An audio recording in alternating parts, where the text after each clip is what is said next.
Welcome to the Jay Martin Show and the pursuit of personal sovereignty. Now, nobody can tell us what's going to happen over the next decade. So the smartest thing we can do with our minds and our money is build bomb-proof portfolios. And that's what we do here on the channel. Now, if you like to geek out on macro finance like I do, you might have noticed there always seems to be a gold bull market right around the corner, right? And so I pay attention to those macro trends, but I pay way more attention to the few individuals in the gold business who rarely speak publicly. But when they do, it's because they're putting a massive amount of chips on the table to support their conviction. They have skin in the game and an amazing track record of being right.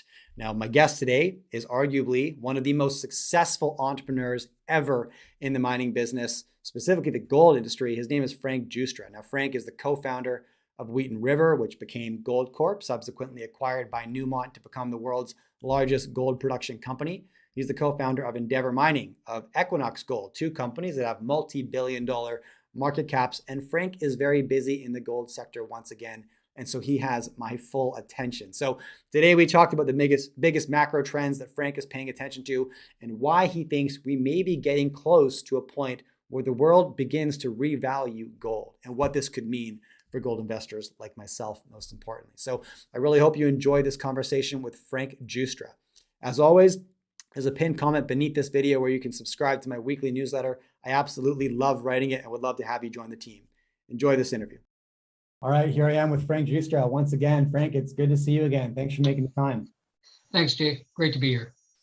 Well, okay, there's a handful of directions I want to go here. And, let's just start right now, Frank. It's tough out there. Everything's in free fall. And the amount of inbound inquiries I get from subscribers asking where is a safe haven right now is probably at an all-time high.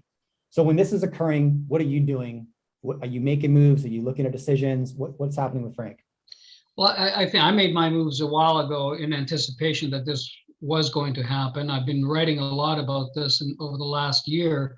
I write a column in the Toronto Star and every month. So I've been addressing this bubble environment that we've been in the last couple of years, and I've been very critical of it. So I was prepared. I think you're never 100% prepared because it's always a shock when when asset prices start to crumble. You're always going, oh my God.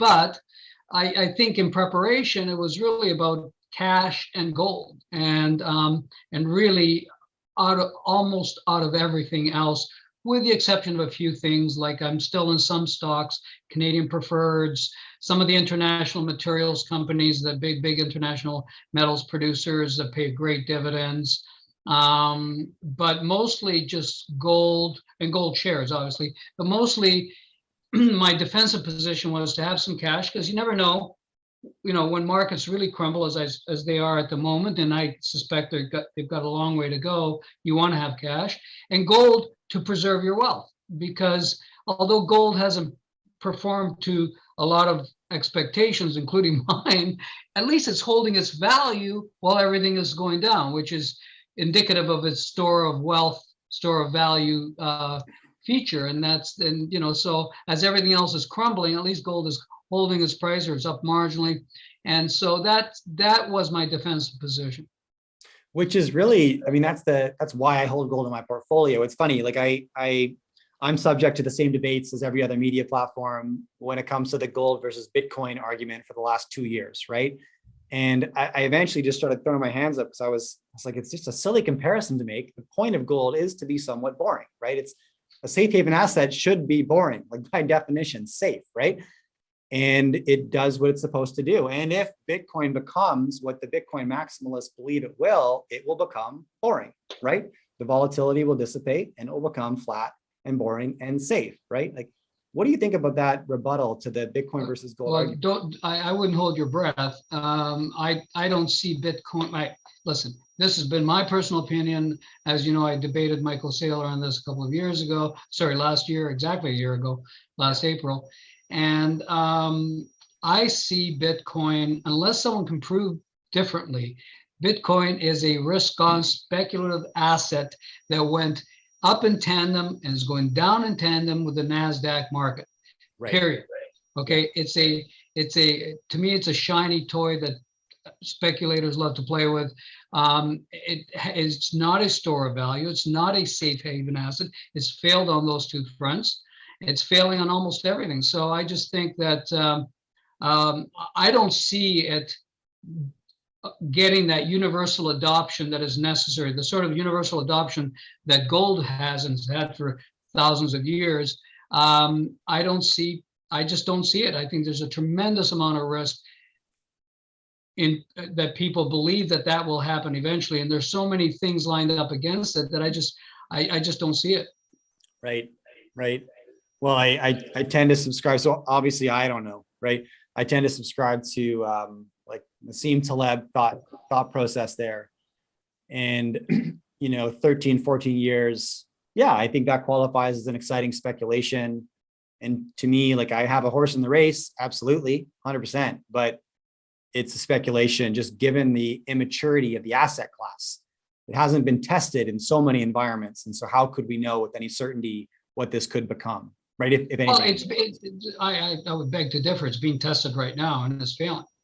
As a safe haven asset, it's what's it down almost 50% on the year? Yeah. From a year ago, it's down 50%. Is that a safe haven asset? Is that a store of value? Is it fighting? Is it a hedge against inflation? That inflation just kicked in recently? Yeah. On none of those counts is it succeeding. So again, if down the road someday, if it survives without being destroyed by central banks and governments, and it gets more adoption globally. But I don't see that. I mean, you've got a lot of countries that are dead against it, China, for instance, and others, and I just don't see it getting that universal adoption, at least for a very, very long time. So let's talk about gold for a minute, because Frank, if you follow macro, right, there is always a gold bull market around the corner. Like it just always is, right? And so I host a lot of conversations on this theme, but what I watch more closely is sentiment. And here's an indicator that I think the audience should pay attention to. Frank hasn't been on my show since November of 2020. I think you're somebody who's very specific when you come out and speak publicly. And if you invested in the gold sector in November of 2020, you did very well, right? You've declined all my invitations since then, Frank. And here you are today, though, right? You're back on screen. And so what are you seeing in the gold market right now? It's like, I guess the question is, with all the macro trends so favorable over the last 18 months, why hasn't the gold price or gold equities performed? Well, I think, I've said it recently in a couple of tweets that I think that the gold price is manipulated, managed. Not certain by whom, but I can have a couple of guesses. And there are good reasons why the gold price needs to be suppressed, especially in this environment where you've got inflation, where you have geopolitical turmoil with the Ukraine war, where there's just so much debt in the system. And I think that that given that all these things are taking place, there is an effort to keep the price suppressed. And, I can get into that if you like, in terms of why I believe that. I don't have any solid proof. All I have is circumstantial evidence. And having watched markets my entire life since the late 70s, I see what's happening with the gold price. And, but I also see something else. And then the interesting part, the reason why I would like to say, a few things about gold is because I believe that there has been gold has been moving east to Russia, to China. All physical gold's moving east, while in North America we've been binging on digital assets for the last few years. Physical gold's moving east, and now you've got Russia making noises about a gold-backed ruble, and I wouldn't be surprised if that happens. And that would set the stage for what I refer to as a global monetary system reset, which has to happen given everything that's going on, how the US dollar has been weaponized using sanctions. A lot of the global south, probably 80% of the world, is thinking about what does that mean? And as I'm sure you've seen since 2010, central banks around the world have been on a gold buying binge. And there's a reason for that. They've been de-dollarizing their foreign exchange reserves and stocking up on gold. And I think, whether it's Russia, whether it's China, whether it's Russia and China together, I think you might see a monetary system reset with gold playing a role. I can see that happening. I mean, China, which stopped reporting its gold reserves back in 2019, I am absolutely certain they have a lot more gold than they've disclosed. Right. And I wouldn't be surprised if they had close to what America has in terms of gold reserves. And the reason I say this is because they're the largest gold producer in the world since 2007. They're the largest gold importer in the world. No mined gold in China is allowed to be exported. So between 2000 and last year, they produced 7,000 tons of mined gold in China. They've imported a lot. And I'm sure, of course, some of that's going to individuals, private citizens, but I suspect, China has a habit of reporting for a few years, then they stop reporting, then they report again a few years later, and every time they report again, their gold reserves go up exponentially. So I suspect that 2,000 tons is a lot higher. And if you're China today looking at these sanctions that were imposed on Russia by the West, you have to be recalibrating your thinking about what happens if, and if could be many things, Taiwan, whatever. And I think with Russia making these noises about a gold-backed ruble, that there's an opportunity, I think, to create some sort of a gold-backed system. And that's what I think is coming. And it's probably coming a lot sooner than I thought prior to the Ukraine war. That's really interesting. Okay, now, a couple of things you mentioned there. Since 2010, central banks have been on a gold buying binge. I have to assume that trend is accelerating based on what you just said about, the West sanctioning Russia, US and Europe essentially freezing $600 billion of reserves. I mean, that's it is an unprecedented move, right? One that has not occurred in the past. And sure, it sends a message to China, but I think it sends, am I wrong? It sends a message to everybody, every central bank around the world. Well, exactly. And I would think if you're like India or Brazil or Mexico or South Africa, Turkey, any of these countries, you're going to be rethinking about the level of dollar reserves. And you're going to be thinking about gold. Gold's the only place to run. You can't run to other currencies. Everybody's destroying their currencies. The US, Japan, Europe, there's nothing to choose from. So you need something to function in the system. And that seems to be gold. And so if you're like me, I've had my gold since 2001 and I won't sell it. And I'll probably never sell the amount of gold I have because it's a hedge against everything else. And, gold may not be spiking up as one would hope or expect during these moments of geopolitical turmoil and high inflation and all this money printing, what have you, but it's holding its value. And eventually, I think there's even a chance that you may wake up one day and it'll be revalued in front of your eyes by some sort of consensus between the global community or just a portion of the global community. And then you're going to find that, gold will do a quantum leap from this level to another level. That's very, very possible. And so you need to hold gold. And again, unlike what the Bitcoin guys are doing, which is buying Bitcoin to get rich, you own gold to preserve your wealth, period. Okay. And then you can do whatever else. We're in a hard asset environment, obviously. So I believe in hard assets of all types, commodities and real estate and all sorts of things. And so I'm skewed that way in my ownership. But gold is that the physical gold is what's going to protect a portion of your wealth, given if everything else goes wrong. Okay. Yeah. And so that's the way I look at gold, as opposed to, God, I'm buying gold today at 1850. And I hope by next year, it'll be, 2,500, I'm going to get rich. That's not the purpose of gold. And that's where people get confused when they compare Bitcoin to gold. You want to get rich? You want to take some risk? Sure, buy Bitcoin. And, you may lose a lot of your money or you may make some, but that's a different game completely. It's a different game. Yeah. And knowing your time horizon is so valuable there. I buy physical gold. My time horizon is that it's my inheritance to my kids. That's how I think about it, right? It'll stay there. Again, I hope to never need to sell it. I hope to gift it, when I move on, right, to my children.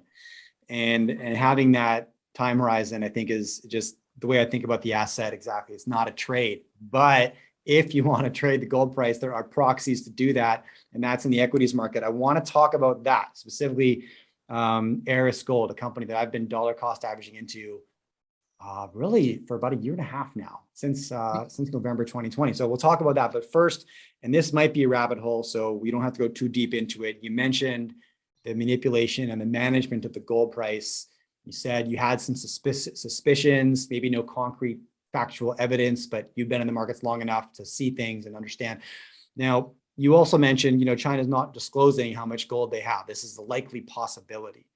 Is that related to why the West may want to suppress the gold price? Yeah, well, yes, and there are two possible. If it's the West doing it, let's for a moment suggest that it might be the United States that's doing it. So why would the U.S. do it? The U.S. would do it for two reasons. One, to preserve the supremacy of the U.S. dollar, because a spike in the gold price would alert the global investment community that there's trouble brewing, keep interest rates low, to anchor inflation expectations. That's why you want a strong currency, okay? And that's, so if, given that the US has, printed so much money and is in so much debt, you could surmise that they would like to keep the gold price down so as not to spook or panic anybody around the world. That would be one reason. The other reason could be that they see what Russia is saying about a gold-backed ruble, and they're trying to torpedo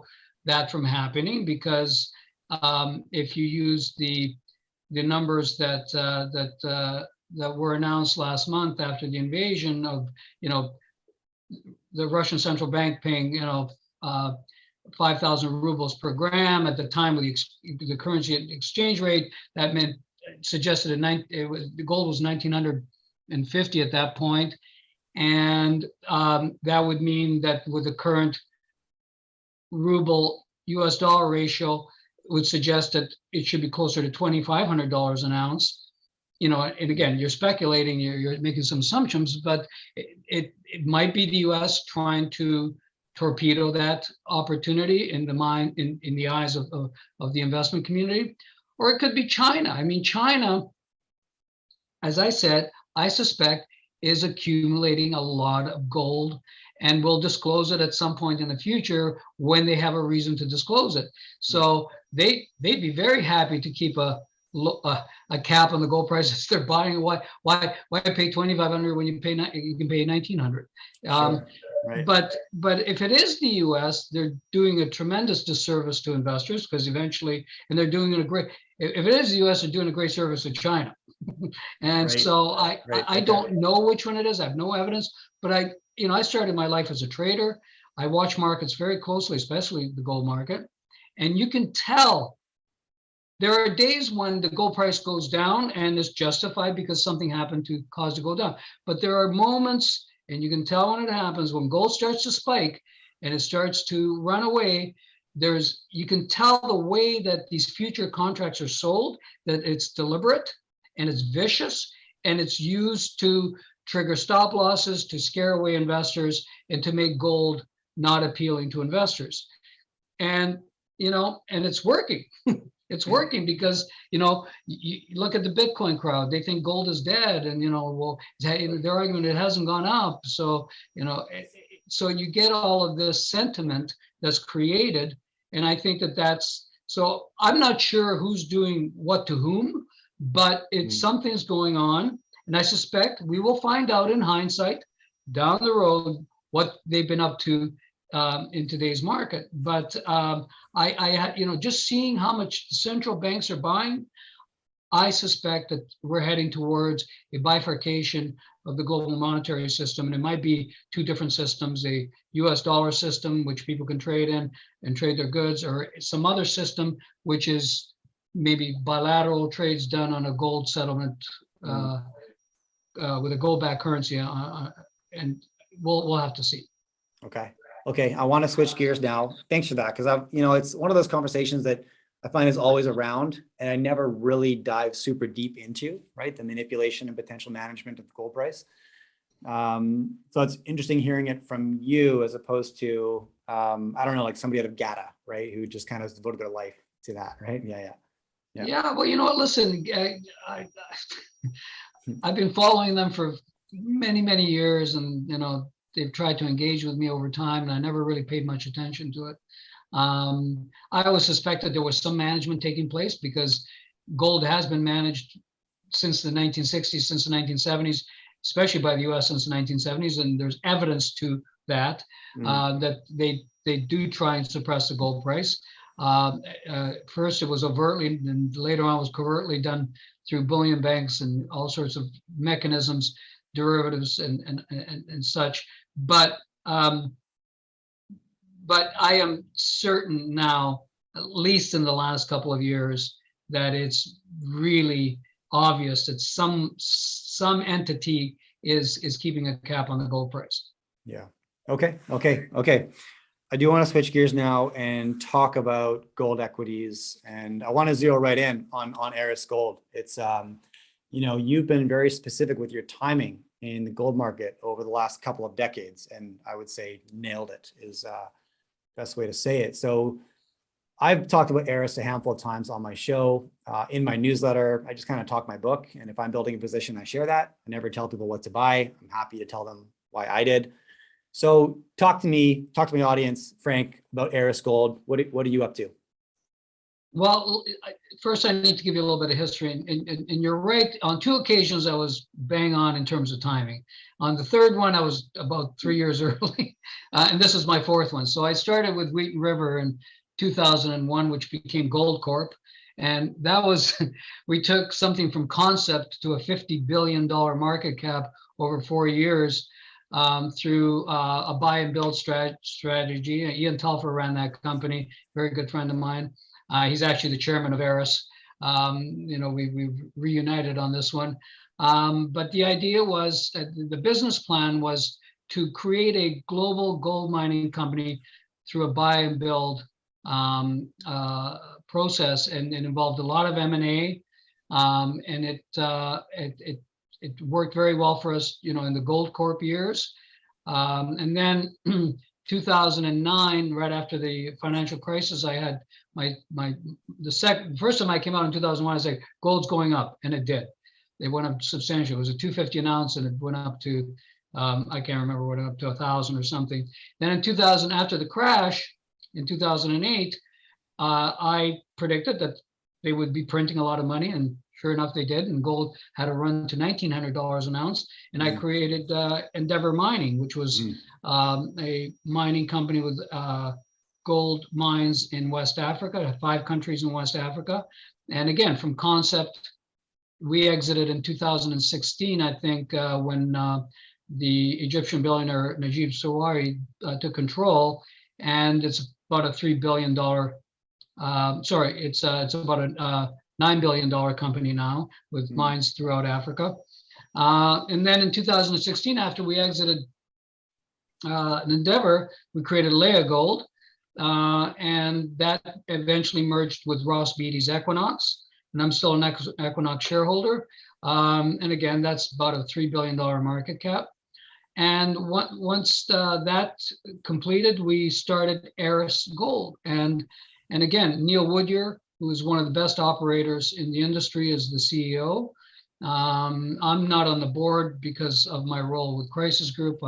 So I'm just an advisor and a very large shareholder, put a lot of money into this, and we're doing it again. And the idea is always the objective is to get to about 1 million ounces a year of production as quickly as possible.